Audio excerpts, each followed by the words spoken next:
If the Hutterites and the Mennonites and all the other wingnuts from the grain belt of Canada would amp up their fucking urbanization skills and maybe come to places like, where the money is and where the population is and where they don't have a goddamn clue where their food comes from or what's done to it, and maybe they would make some presentations. Probably youth would be a good thing to hit, but there's no money in youth unless you're getting them for farm help.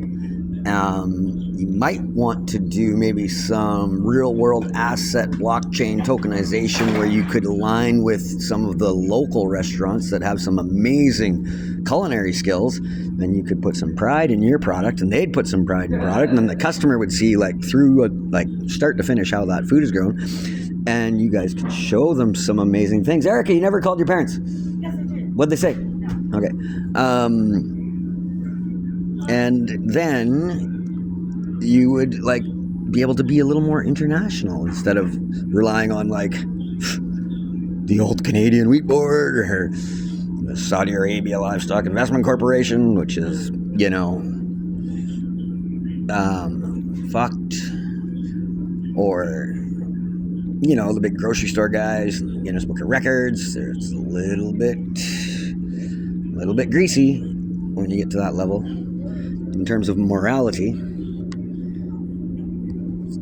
But that's what you should do. And then you could talk. You could even bring some oil field. There's a lot of tree huggers out here. There's electric cars fucking everywhere. Hydrogen power. Get out here and show them. We need some oil field industry experts to actually break it down. Say, here's an infrastructure that is built, working, operational. Here's what we've done with it. Here's how we're using CO2 scrubbers to actually get rid of some of this shit. Here's what's happening with reforestation and how we deal with this. Now, here's what happens when you have a straight pipe fucking diesel with a 7-inch straight on it. It rolls coal and it's funner than fuck, so why would you not do it? It's better than your little Honda on the planet.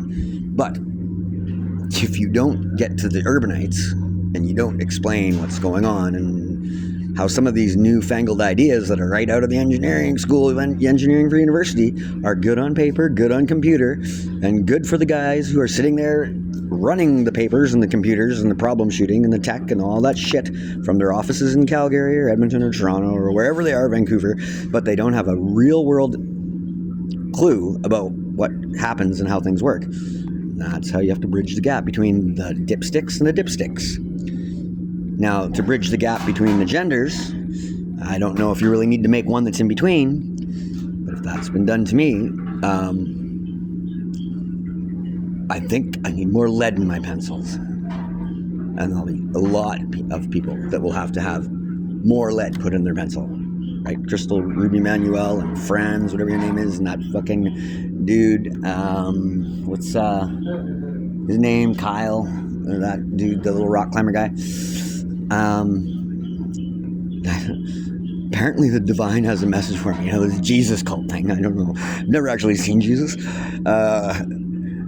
But I connect with the universe, and you want to call that the creator, God, or whatever the hell, or some spirits. It says there's some storms coming in the future. And it's probably summer storms. The Okanagan, it's a lot of humidity here sometimes.